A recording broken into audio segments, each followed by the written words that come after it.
In 2011, a woman walked into a Los Angeles Walmart on Black Friday armed with pepper spray. She wasn't robbing the place, she was shopping. The moment staff started unwrapping a crate of discounted Xboxes, she pulled it out and sprayed nearly 20 people, strangers, fellow shoppers, just to clear a path to the front. Then she calmly picked up her Xbox, walked to the register, paid, and left. She didn't seem unhinged. She had a plan. She executed it. So what made an ordinary person do something like that? A discount, a crowd, and a clock ticking in her head that said, if you don't act right now, you lose. That feeling isn't weakness, it isn't greed, it's biology. And once you understand exactly what's happening inside your brain during a flash sale, you'll never look at a countdown timer the same way again. Let's start with a famous experiment.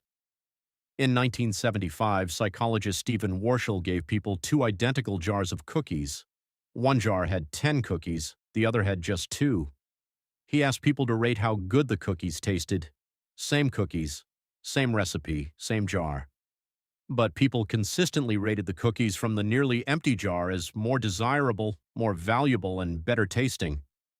Nothing about the cookies changed. What changed was perceived scarcity, and that was enough to rewire how people experienced reality. This is your brain on loss aversion, a concept from Nobel Prize-winning psychologists Daniel Kahneman and Amos Tversky.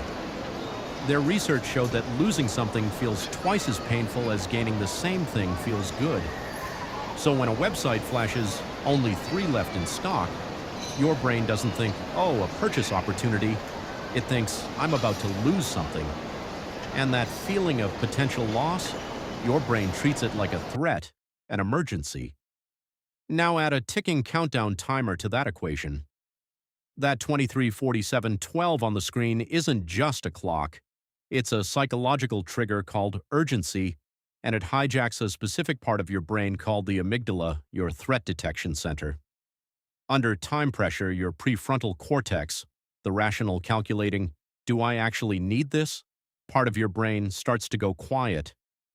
Meanwhile, your limbic system, the emotional reactive part, takes the wheel. Neuroscientist Antonio Damasio found that when emotions take over decision-making, people don't become more careful. They become faster and more impulsive. This is why flash sales work even on smart, financially responsible people. It's not an intelligence failure, it's a neurological one. The urgency doesn't just make you act faster, it makes you feel more certain that acting fast is the right thing to do. Your brain confuses speed with correctness, but there's one more layer, and this one goes even deeper. Fear of missing out, or FOMO, isn't a millennial invention. It's an ancient survival instinct. For most of human history, being excluded from the group meant death. Missing the migration, the hunt, the harvest, that wasn't inconvenient. It was fatal. So your brain evolved to obsessively track what others have access to. When a flash sale says 2,400 people are viewing this right now, you don't just see a number.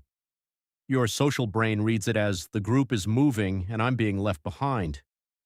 That triggers the same neural circuits that once kept our ancestors alive. Companies didn't create FOMO. They just found the button that evolution already built, and they press it every single day. So now that you know the mechanics, scarcity, urgency, social proof, what do you actually do with this? Here's the honest answer. Knowing doesn't make you immune.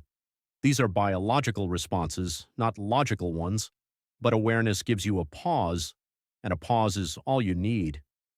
Next time you see a countdown timer, try this. Close the tab. Come back in 24 hours. If the desire is still there and the deal is genuinely good, buy it guilt-free. But if the desire evaporates the moment the clock disappears, that wasn't you wanting something. That was your brain being played.